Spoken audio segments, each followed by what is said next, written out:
Ils ont manifesté ce vendredi 4 septembre 2020 devant les installations de la Cour de cassation. Le militant de mouvement citoyen réclame le départ en RDC de l'ambassadeur rwandais Vincent Kagera, qui est accusé par ces derniers d'avoir nié la responsabilité de son pays dans le massacre de Mwenga au sud Kivu. Accusé de détention d'armes de guerre, Christian Ngoyi Kenge est arrêté dans la province du Haut-Katanga le jeudi 3 septembre 2020. Cet ancien officier de FARDC, devenu celui de la police nationale congolaise, avait déjà été condamné pour accoutumance pour son implication dans le meurtre de Floribert Chebeya et son chauffeur Fidel Bazan. Il démarre officiellement le 25 septembre prochain. Le président de la commission de gestion de la Lina Foot, Bosco Mwewu, confirme le retour du championnat national de football saison sportive 2020-2021. Bon début de la semaine à toutes et à tous, mesdames et messieurs. Merci de nous avoir choisis pour vous informer. Bienvenue dans cette grande édition du journal sur la chaîne éducative. À la une de l'actualité, le militant de mouvement citoyen ont manifesté ce vendredi 4 septembre 2020 devant les installations de la Cour des cassations dans la commune de La Gombe pour réclamer les départs en République démocratique du Congo de l'ambassadeur rwandais Vincent Kagera. Le diplomate rwandais est accusé par ces manifestants d'avoir nié la responsabilité de son pays dans le massacre de Mwenga au sud Kivu. Reportage signé Ginel Pezo et Delphin Tundula.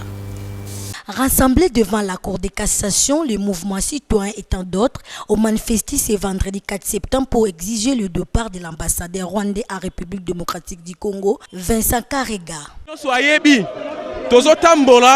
Pour à propos dérapage de l'ambassadeur de Rwanda. Vous le savez, dans 98, le message des Nations Unies c'était clair. C'est le Rwanda qui est derrière le massacre. Le Rwanda a tué notre peuple congolais. Yango, Toye Awa, il faut que l'ambassadeur soit expulsé de notre pays immédiatement. Qu'est-ce qu'on exige? Expulsion ya ambassadeur ya Rwanda awa na Kinshasa pour afingi ba mort ya biso kuna na est ambassadeur ya Rwanda Falongwa. À s'enfonçant vers l'ambassade du Rwanda, les manifestants seront dispersés par les éléments de la police nationale congolaise par l'usage de gaz lacrymogènes.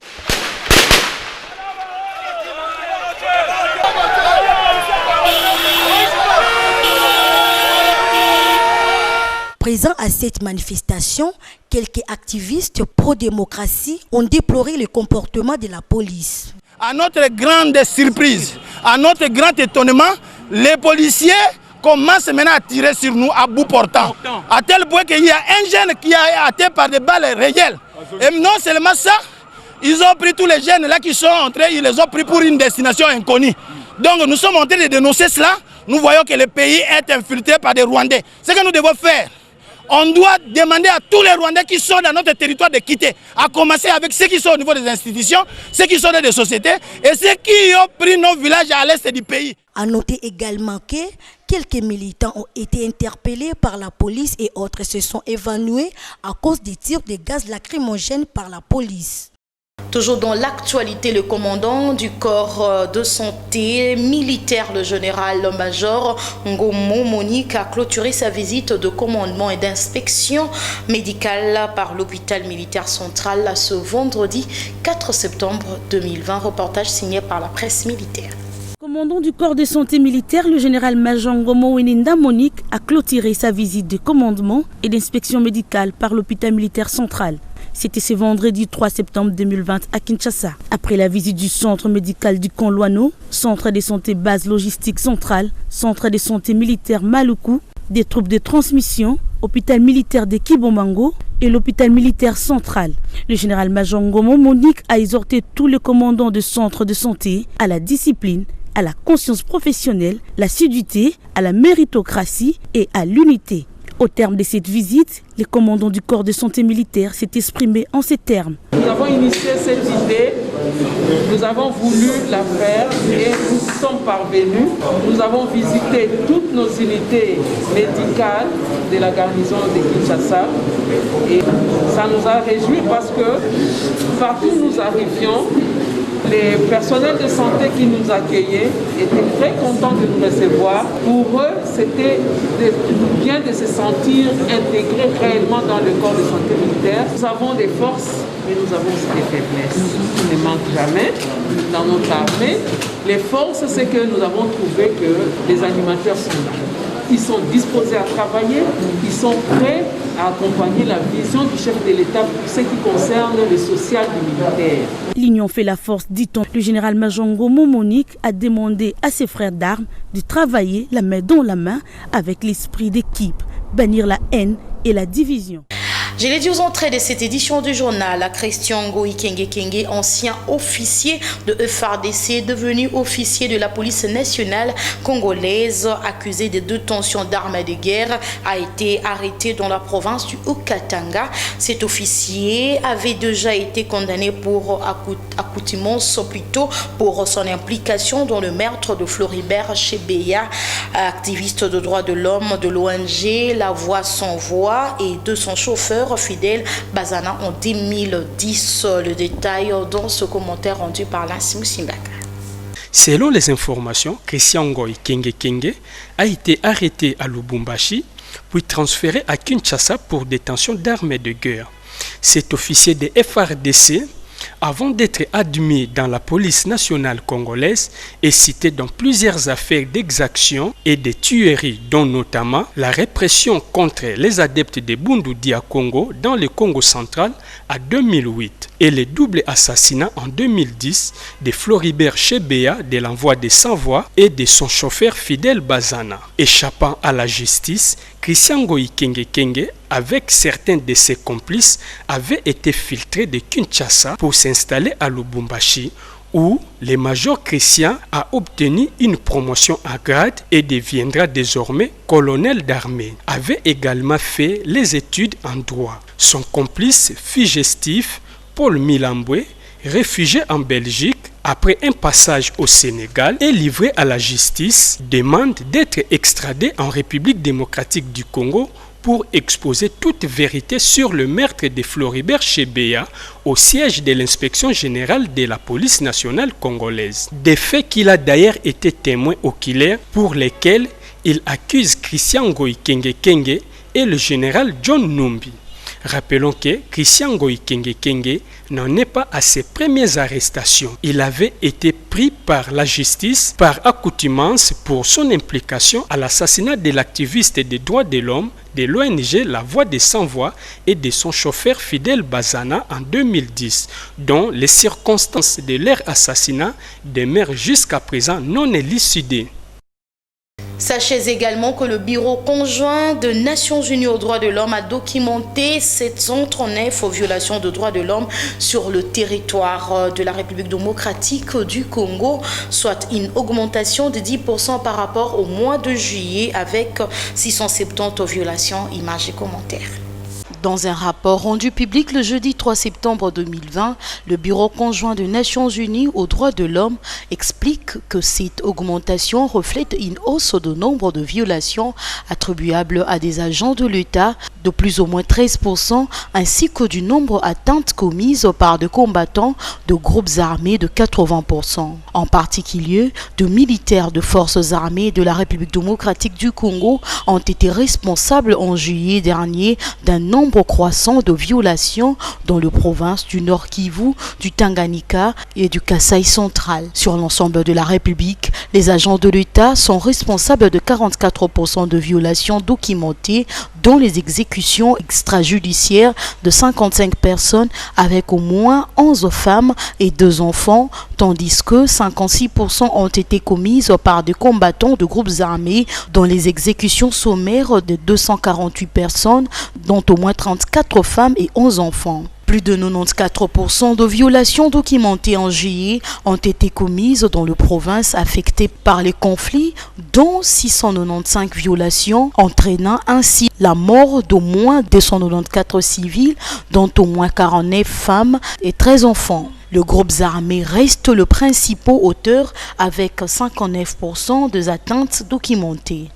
La province du Nord Kivu demeure la plus affectée avec 383 violations, soit 55% de violations commises dans les provinces en conflit. Elle est suivie de l'Ituri, 95 violations, de 3 provinces, du Kasaï 81 violations, du Tanganyika 59 violations et du Sud Kivu 51 violations en juillet. 30 femmes ont été victimes de violations sexuelles liées au conflit, une diminution par rapport au mois précédent, 50 des victimes.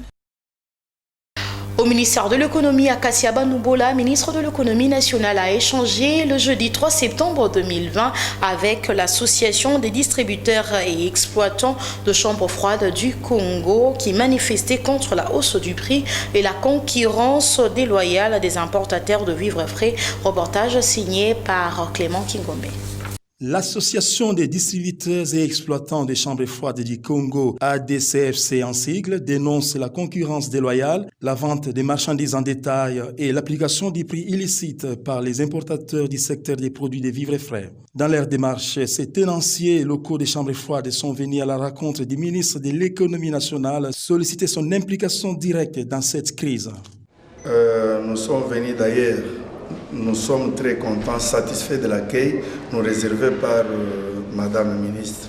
Nous sommes très contents et puis il nous a suivis et il nous a rassurés de s'impliquer à la situation qui nous embête. Pour l'instant, vraiment, nous avons surpris comment on a mis la CPLI parce qu'il y a l'impression que pour la Madame la ministre, les lots vraiment échangé. Malgré un agenda très chargé, Akasia Banoubola a tenu une séance de travail avec la délégation de cette association et est allé ensuite parler directement aux manifestants qui faisaient les sit-ins. La délégation a bino Nicolo na bureau nangai, tout ça na bango réunion. La lingai bo se rassurer que to solo li makambu nyonso oyo bino bozala ngo comme revendication. Boyebi que tata mokonzi ekolo, président de la République, son excellence monsieur Félix Antoine Tshisekedi Tshilombo, pe gouvernement ya République oezali ko kambamana. Son excellence Ilunga Ilukamba baza ko travailler na vision moko. Yakotia l'homme congolais au centre de leur action. Et donc, makambo bino lobby, eza makambo oyo toza ko tenir en compte. Et puis pour le commerce, il y a des détails, eza commerce oyo eza réservé na ba nationaux. Direction primature à présent, réunion le jeudi 3 septembre 2020 autour du Premier ministre Sylvestre Ilunga Ilunkamba de la commission ad hoc consacrée au dossier Perenco, suivi le vice-premier ministre en charge du budget Jean Bondo Mayo dans ce propre recueilli. Le dossier Perenco avait été présenté par le ministre d'État, ministre des hydrocarbures, à la dernière réunion du Conseil des ministres. Le chef de l'État avait chargé le Premier ministre chef du gouvernement de réunir les juristes du gouvernement, les juristes de la présidence et même les juristes du cabinet du Premier ministre pour approfondir cette question, l'examiner de manière approfondie. Et cela vient d'être fait. Et rapport sera fait au Conseil des ministres de demain. Et l'opinion sera fixée par le compte rendu du ministre d'État, ministre de la communication, porte-parole du gouvernement. De la primature au ministère du budget, présentation le mercredi 2 septembre 2020 au vice-premier ministre, ministre du budget Jean Baudouin Mayo, Mambeke par la société Soft Business du logiciel de capture de la TVA en vue de se faire une idée sur la maximisation de recettes fiscales en République démocratique du Congo. Les explications avec Joël Nomakwei. Après la présidence de la République, les chercheurs congolais ont fourni de compléments d'information aux membres du cabinet de la vice-primature du budget pour appréciation. C'était au cours d'une rencontre que ces scientifiques congolais du Soft Business Solutions veulent doter la RDC d'un logiciel Made in Congo pour révolutionner la gestion fiscale à l'instar de pays développés. Face à Jabodin Mayo, ils ont fourni une documentation écrite de leur invention pour aider la RDC dans ces secteurs où il y a multiples fraudes. Le docteur Gilbert Kabanda est le chef de la délégation de cette société qui milite pour l'encadrement technique et technologique afin d'éviter la fraude fiscale. Le vice-premier ministre, comme je vous ai dit, nous l'avions déjà vu à la présidence de la République. Sur l'invitation du président de la République, il nous a tout simplement répété que, il était déjà convaincu de la solution que nous avions proposée. Il y avait juste un complément d'information en termes de documentation qu'on a estimé qu'il fallait qu'on lui donne parce que la première fois on ne lui avait pas donné. Ces Congolais de bonne foi, regroupés dans cette société, estiment qu'avec le valeur national, la RDCP s'est développée avec les intelligences nationales après la crise sanitaire mondiale de la Covid-19, telle que le Japon dans les années 1950 et l'Allemagne après la Deuxième Guerre mondiale. La problématique de non-paiement des enseignants nouvelle unité a été au menu des échanges le jeudi 3 septembre 2020 entre les experts du budget de l'EPST ainsi que le conseiller spécial du chef de l'État en la matière. La rencontre s'est déroulée autour du vice-premier ministre, ministre du budget Jean-Baudouin Mayo Mambeke et son collègue de l'enseignement primaire, secondaire et technique Willy Bakonga. Reportage signé par Joël Nomakwei. Le président de la République, Félix-Antoine Tshisekedi Tshilombo, ne dort pas sur ses deux oreillers tant que la vie sociale de l'enseignant congolais n'est pas au beau fixe. Pour y arriver, les experts du budget, de l'EPST et la présidence de la République, via son conseiller en la matière, se sont réunis en urgence avec le vice-premier ministre et ministre du budget Jean-Baudouin Mayo et le ministre d'État de l'EPST Willy Bakonga pour enfin trouver des voies et moyens quant à la question du non-paiement et des nouvelles unités qui ne cessent de réduire l'enseignant congolais depuis plus d'une décennie. Il y a lieu d'affirmer haut et fort qu'à l'issue de cette réunion, des conclusions seront trouvées et soumises au gouvernement pour exécution. Cette rencontre est d'une importance capitale car le gouvernement Ilunga Mkamba va examiner minutieusement la situation des finances publiques bien que critique due à la Covid-19. Le gouvernement va honorer la promesse du chef de l'État, a dit le vice-premier ministre du budget. Les nouvelles unités doivent savoir que l'État, le gouvernement s'occupe d'elles. Elles ne sont pas jetées dans les oubliettes. Il s'agit tout simplement des difficultés financières que rencontre l'État. Mais la volonté du chef de l'État est inébranlable là-dessus. Certainement que nos experts vont nous proposer des solutions idoines que nous soumettrons au gouvernement qui va prendre des décisions pour les exécuter. Bientôt la rentrée scolaire 2020-2021 sur l'ensemble de l'étendue de la République. Voilà pourquoi une préparation sérieuse au niveau de l'exécution nationale s'impose. Parlons également santé dans cette édition du journal la Covid-19 en République démocratique du Congo. Le bulletin quotidien de la situation épidémiologique de la Covid-19 en République démocratique du Congo rapporte 23 nouveaux cas de contamination confirmés, dont 16 à Kinshasa, 6 dans le Haut-Katanga, 1 au sud de Kivu sur les 187 échantillons testés et 44 nouvelles personnes ont été déclarées guéries. Images et commentaires. Sur 10 149 cas depuis le début de la pandémie, la République démocratique du Congo compte à ce jour 9 411 personnes guéries du coronavirus et 259 décès. Pour la journée du jeudi 3 septembre 2020, le bulletin épidémiologique a rapporté 44 nouvelles personnes guéries et 23 nouveaux cas de contamination confirmés, dont 16 à Kinshasa, 6 dans le Haut-Katanga et 1 au sud Kivu. Cependant, les personnes guéries représentent dans le bulletin comme suit. 31 au Nord Kivu, 10 à Kinshasa, 1 dans le Haut-Wele, 1 en Ituri et 1 au Sud Kivu. Le province touchée par cette pandémie sont Kinshasa avec 7 973 cas, Nord Kivu 778, Congo central 452, Haut-Katanga 320 cas, Sud Kivu 300 cas, Ituri 112 cas, Lualaba 94, Haut-Wele 53, Chopo 28 cas, Nord Ubangi 14 cas, Équateur 8, Kwilu 6 cas, Olomami 1, Kasaï 1 et 1 pour le Kwango.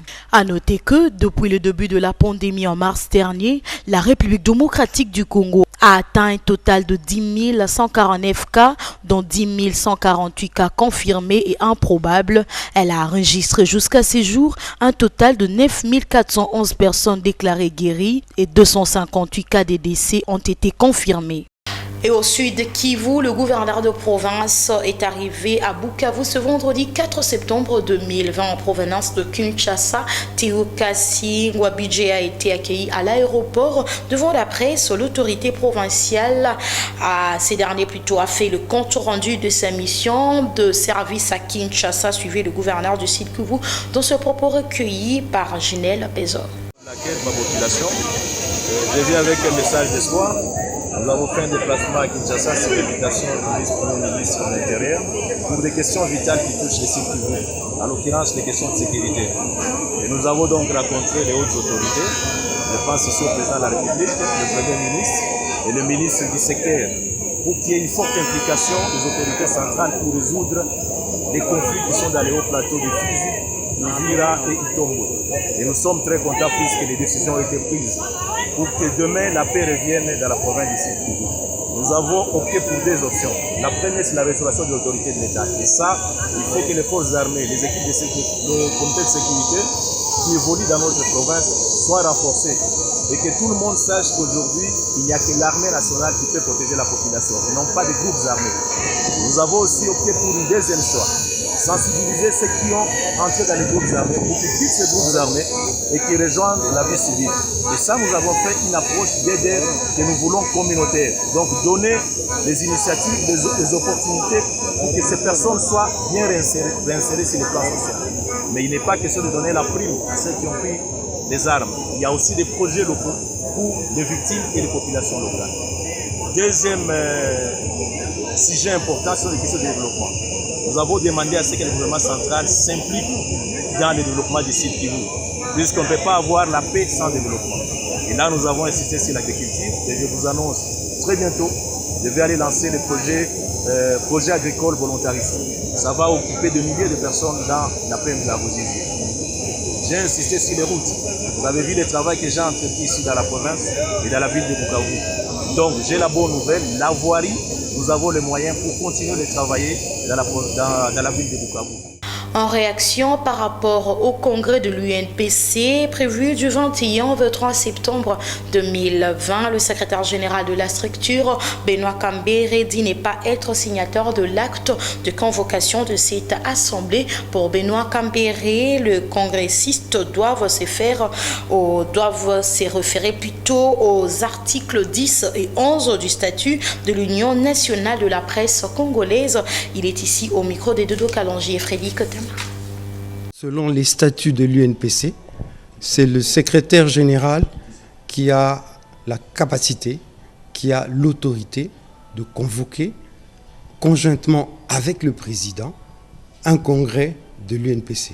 Ce qui n'est pas le cas avec ce qui est en train de se raconter autour d'un prétendu congrès qui devrait avoir lieu à Mwanda dans le Congo central. Monsieur Kalsonga Chilunde n'a ni qualité ni droit d'engager l'Union nationale de la presse du Congo. Monsieur Kasonga Chilunde a été radié de la profession de journaliste depuis plus d'une année. Il n'a ni droit ni qualité d'engager l'UNPC. Il engage sa propre personne. L'article 10 du règlement d'ordre intérieur de l'UNPC est clair et stipule ceci. L'acte de convocation du congrès est signé conjointement par le président et le secrétaire général après avis du comité directeur de l'Union. Il est transmis aux membres au moins 3 mois avant la date du congrès. Moi, Benoît Kambere, secrétaire général de l'Union nationale de la presse du Congo, je n'ai signé aucun acte de convocation d'un quelconque congrès. Et d'ailleurs, l'article 11 évolue.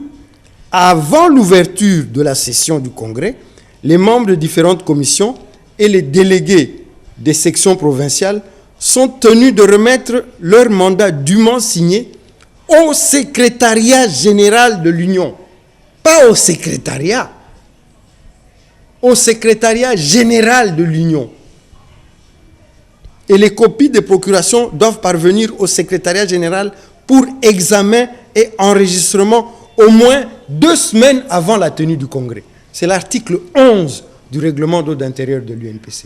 Madame, il faut savoir de quoi nous parlons. Je n'engage pas la fondation Denise Nyakeru. Et la fondation Denise Nyakeru n'engage pas l'UNPC, madame.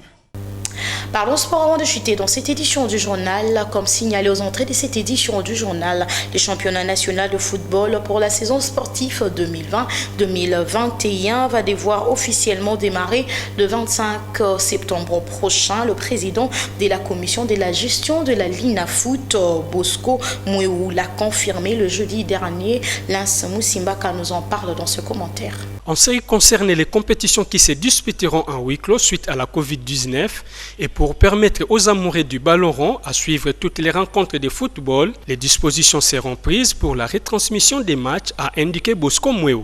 Pour éviter la contamination à Covid-19 dans les clubs, le président de la Linafoot a fait savoir que toutes les dispositions sont prises entre la Fédération congolaise de football association et le secrétariat technique de la riposte contre la Covid-19. Au sujet de la retransmission des matchs, Bosco Mwewu a affirmativement invité les médias aux discussions avec l'organisateur. Notons que toutes les instructions ont déjà été données au niveau du gouvernement pour le décaissement de l'argent afin de permettre à la population de suivre toutes les rencontres en vue de se faire une idée sur le championnat national de football, a affirmé le porte-parole du gouvernement et ministre d'État à la communication et médias, Jolino Makelele.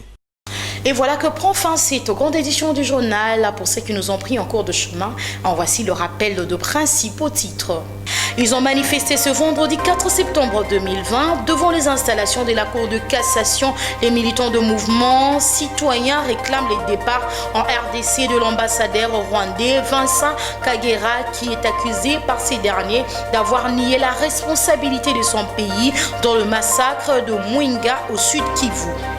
Accusé de détention d'armes de guerre, Christian Ngoyi Kenge est arrêté dans la province du Haut-Katanga le jeudi 3 septembre 2020. Cet ancien officier de FARDC, devenu celui de la police nationale congolaise, avait déjà été condamné pour accoutumance pour son implication dans le meurtre de Floribert Chebeya et son chauffeur Fidel Bazana. Et pour chuter en sport, il démarre officiellement le 25 septembre prochain. Le président de la commission de gestion de la Linafoot, Bosco Mwewu, confirme le retour du championnat national de football saison sportive 2020-2021. C'est tout pour le rappel de titre. C'en est complètement fini dans cette grande édition du journal. La chefferie d'édition Junior Tendele et la technique a été assurée par Guilhem Ayamba. Bienvenue à Tuna et Delphine Tundula, mesdames et messieurs. Merci à vous de nous avoir suivis. Et nous vous souhaitons déjà bon début de week-end à toutes et à tous. Merci, au revoir. Vous pouvez suivre cette émission en rediffusion quand vous voulez, où vous voulez, sur www.dab.video. Dab.video, le divertissement congolais.